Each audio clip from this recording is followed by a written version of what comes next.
I do think that the response we did after 9/11 was the correct thing to do, but that war should have never gone on for 20 plus years.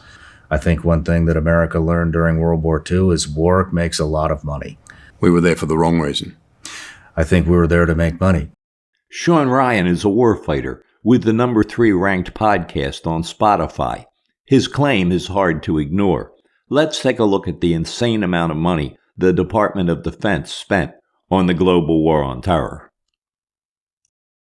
That the cost, as tracked by the Excellent Cost of War Project, is now $8 trillion. They throw around numbers for defense spending. $1 million, $1 billion, $1 trillion. They all sound the same. You hear it over and over again, and pretty soon these numbers don't mean a damn thing. Until you realize what $1 trillion actually is. Say you get a job that paid you $1 every second, 24 hours a day, 7 days a week. You'd be a millionaire in less than 2 weeks. Keep it up for 32 years and you're a billionaire, well within your working lifetime. But $1 trillion is a brand new ballgame. To become a trillionaire, you'd have to work for 32,000 years. Yeah, 32,000 years. Now you gotta start asking, what the hell are they doing with all this money? The Watson Institute's Cost of War project that put the often repeated $8 trillion price tag on the global war on terror is the academic equivalent of the military shock and awe campaign that we saw at the beginning of the Iraq War. It is meant to end the discussion, convince you that the conclusion is predetermined. It carefully maximizes every possible expense, including interest payments on the additional debt incurred by the war. The numbers are so unwieldy that they discourage attempts to judge the cost-effectiveness of the military operations. Simply stated, all militaries exist to provide a lethal force option in the support of government policy. Their success used to be judged by conflicts deterred, won, or lost. That result was often determined by the effective allocation of resources. To determine the cost-effectiveness of the global war on terror, we're going to look at the war through its lowest common denominator, the cost of munitions. Why? Because once a bullet is fired or a rocket is launched, the money is spent. Unlike personnel or weapons platforms, once used, munitions cannot be repurposed. After the initial invasion of Iraq, the United States military was faced with an almost 2-decade-long grinding war of attrition. It is reasonable to ask how much money was spent in just munitions to kill a single enemy combatant. What do you think? $10,000? $100,000? $1 million? Let me know in the comments. An estimate of the cost per kill is easily calculated from the DoD summary documents. During the war, which spanned 2 decades, the U.S. spent $2.2 trillion on direct costs, including operations, equipment, personnel, and support. Munitions alone accounted for 10 to 20% of the costs. We'll use the 10% figure. That comes out to $220 billion. The number of enemy combatants killed is stated as just under 115,000. One thing you can take to the bank is that the number of enemy killed is never underestimated. So during the global war on terror, we expended a mind-boggling $2 million worth of bullets and bombs for every opposition fighter we killed. And you haven't even bought the warfighters lunch yet. Hell, you could hire half the Taliban army to kill the other half and just sit back and watch for that kind of money. Look, I get it. I certainly don't begrudge any money spent to protect our forces. Anytime I had a MACV-SOG unit in Laos surrounded by the NVA, I didn't give a damn how much money they spent to get us out. I certainly wish we had the technology to get air support at night and in the rain, and I sure didn't want any bean counters deciding what we were worth. But really, $2 million to kill this guy? Come on. You could get him off the battlefield with a 3-bedroom condo in Kabul for $30,000. In fact, they tried that, but not very hard.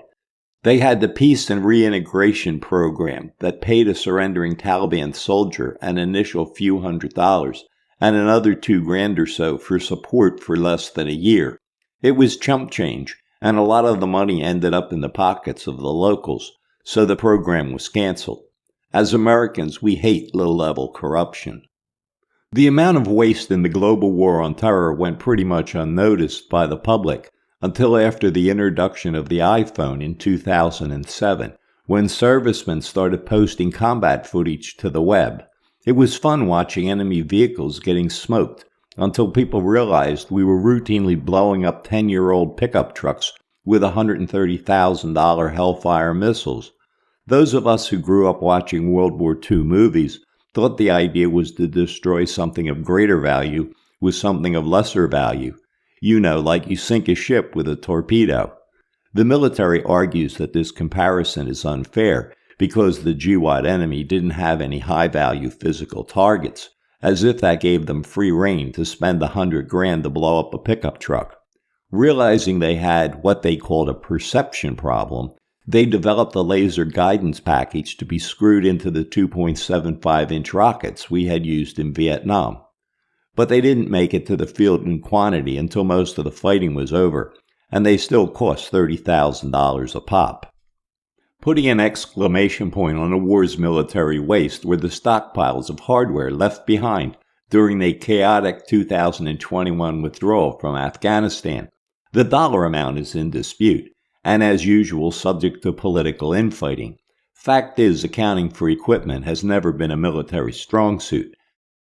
After World War II, conflicts involving the United States have begun with the perceived need to destroy an enemy and lingered for long periods of time without satisfactory resolution. Not to put words in his mouth, but I think Sean Ryan would say that the sacrifice of our military personnel and their families have been dishonored by a military and political leadership that have been co-opted at the highest levels by the defense establishment. But it's not just corrupt fat cats who profit from war. From the janitor who sweeps the floor at Lockheed Martin, to the guy who sells him gas, to the millionaire on his yacht, every segment of our economy profits from defense spending. The generals at the Pentagon and the civilian leadership certainly shake their heads at my naivety in thinking anything would be achieved by suggesting wars be fought with an eye to cost effectiveness. The goal is not to make war more cost effective. The goal is to spend the money. They look at combat casualties as a cost of doing business, much the same as automakers view traffic fatalities. Today, it is not enough to defeat an enemy and return home victorious. Conflicts do not end. They are left to be continued.